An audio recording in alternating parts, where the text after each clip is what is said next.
안녕하세요. 소프리 짬뽕 알뜰 세트입니다. 예전 영상에서 자고 있는 서른도의 집에 새벽 3시에 찾아가서 방송했던 노빠꾸 시절 공중파에 대해 말씀드린 적이 있었는데요. 이런 노빠꾸 방송의 원조인 일본에서는 대머리로 리모컨이 반사될까라는 실험 방송을 한 적이 있었습니다. 살짝 궁금하기도 한데요. 아버님이 가발을 쓴 상태에서 리모컨을 반사시켰을 때는 리모컨이 작동을 안 하는 게 확인되었었습니다. 이제 가발을 벗은 후 깨끗하게 닦는 작업을 완료하고는 다시 실험을 하는데요. 리모컨을 머리에 대고 누르는 순간 TV가 꺼지면서 작동하는 것을 확인할 수 있었다고 합니다. 멤버들은 닭살 돋았다며 엄청 신기해하는데요. 꺼져있던 TV 역시도 대머리 반사를 이용해 켤 수 있었다고 합니다. 이번엔 이렇게 노빠꾸였던 예전 방송들을 모아봤습니다. 그럼 한번 볼까요? 첫 번째는 강수지 심신 사건입니다. 강수지와 심신은 90년대 초반을 대표했던 가수로 엄청난 인기를 모으고 있었는데 둘이 사귄다는 소문이 역시 나오면서 더욱더 큰 관심을 가졌었는데요. 그런데 둘이 결별했다는 소식 역시 나오면서 아예 특종 TV연애라는 프로그램에서는 강수지 심신 결별의 진상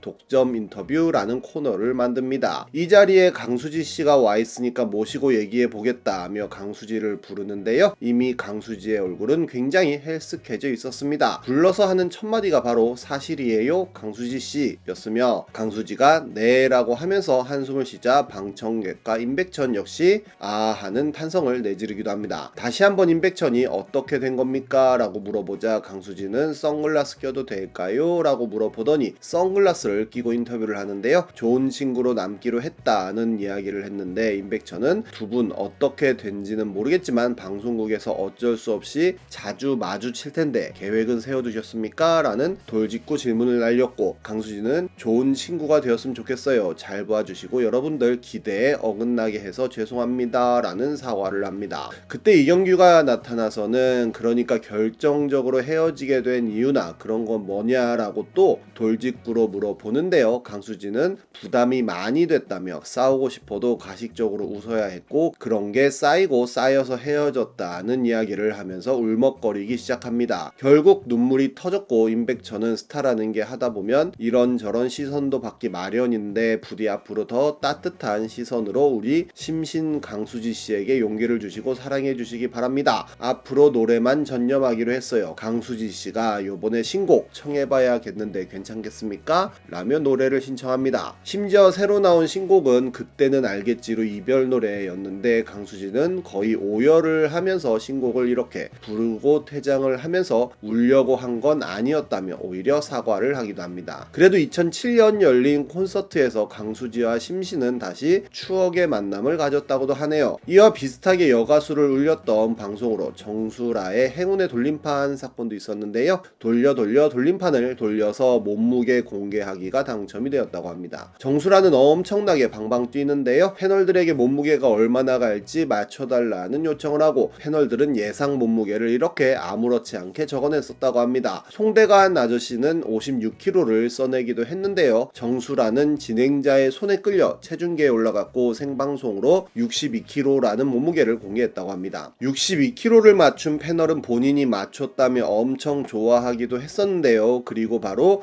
노래를 불렀는데 역시 오열을 하면서 노래를 부르는 장면으로 유명하기도 합니다. 여배우를 울렸던 방송도 있었는데요. 93년에 MBC에서 방송된 이수경의 수요 스페셜이라는 방송이었다고 합니다. 이날의 게스트로는 배우 황신혜가 초대받았었다고 하는데요. 시작부터 자막으로 나이를 띄우는 패기부터 뭔가 남달랐는데 이 방송 녹화 보름 전 황신혜가 주연을 맡았던 영화인 남자 위의 여자 촬영장에서 사고가 있었습니다. 그냥 사고도 아니고 헬리콥터가 추락하여 사상자가 많이 발생했던 큰 사고이기도 했었는데요. 진행자는 바로 사고 당시 영상을 보자고 하였고 황신혜는 바로 눈빛이 달라집니다. 자료 화면으로 나오는 영상만 보아도 고 백순모 촬영으로 나오는 등 정말 심상치 않았었는데요. 그때 황신혜는 이렇게 신부 화장을 하고 있었고 상대 배우였던 고 변영훈 씨는 이때 사고로 사경을 헤매는 중이기도 했었습니다. 그리고 두 달 후에 결국 향년 32세의 나이로 별세를 하기도 합니다. 변영훈의 모습을 보자 바로 황신혜는 눈물을 글썽였고 이 모습을 보면서 결국 눈물이 콸콸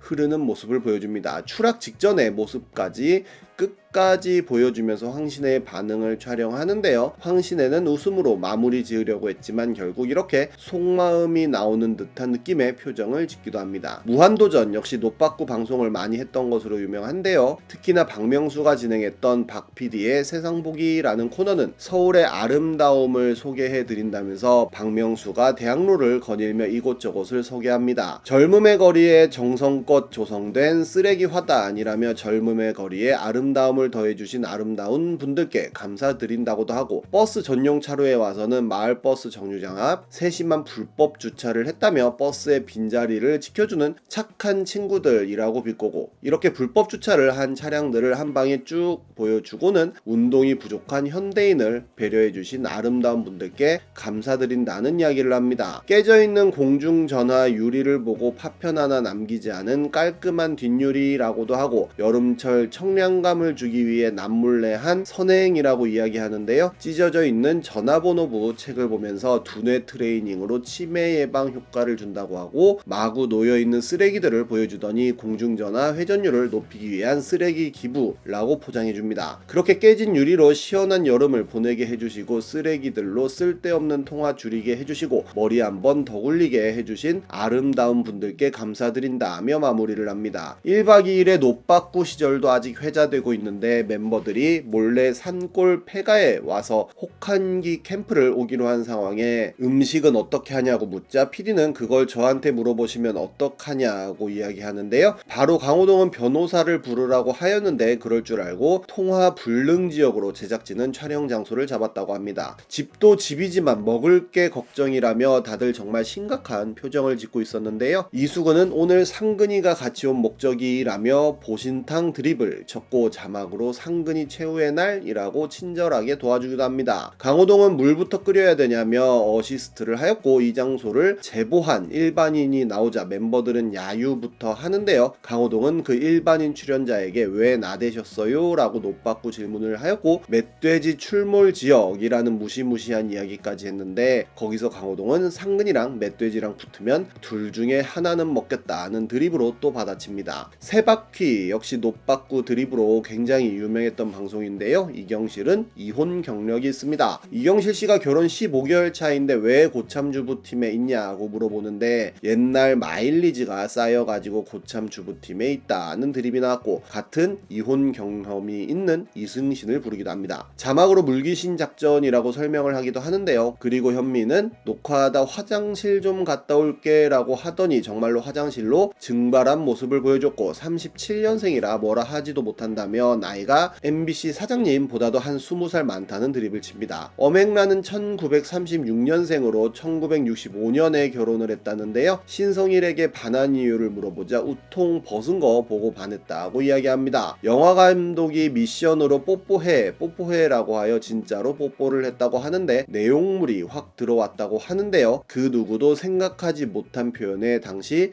노총각이었던 이휘재는 기절했다고 합니다. 오죽하면 김구라가 평범해 보일 정도라며 온순 그 자체라고도 하는데요. 선우용녀에겐 프로포즈를 어떻게 받았냐는 질문을 하였는데, 애가 들어섰으니까 한 거지라는 대답을 합니다. 충격 고백이라면서 다시 한번 아수라장이 되는데요. 이은하는 임신 3개월에 결혼을 했다고 하는데, 월드컵 보다가 그날 밤에 그만 가졌다는 이야기를 합니다. 선우용녀의 낭만적 키스 장소는 어디냐고 물어보자 우리 때 무슨 키스를 하냐는 답변을 하였고, 아기는 어떻게 가졌냐고 물어보자 아기하고 키스하고 무슨 상관이냐고 받아치는데요. 이휘재가 발전이 있어야죠 라고 대답을 하자 선우용녀는 발전은 무슨 이냐며 꼭 키스해야 발전이 있냐며 호통을 칩니다. 급기야 김구라가 애를 낳음에 있어서 키스도 안 하고 그냥 애만 낳으려 그래요? 라고 물어보자 옛날엔 현실적이었다 이거라는 드립으로 맞받아칩니다. 그러면서 키스로 임신이 됩니까? 라고 되묻는데요. 곧 새신랑이 될 이윤석이 출연하자 참숫 이윤석 선생이라는 자막을 붙이고 그냥 신혼여행 가서 열심히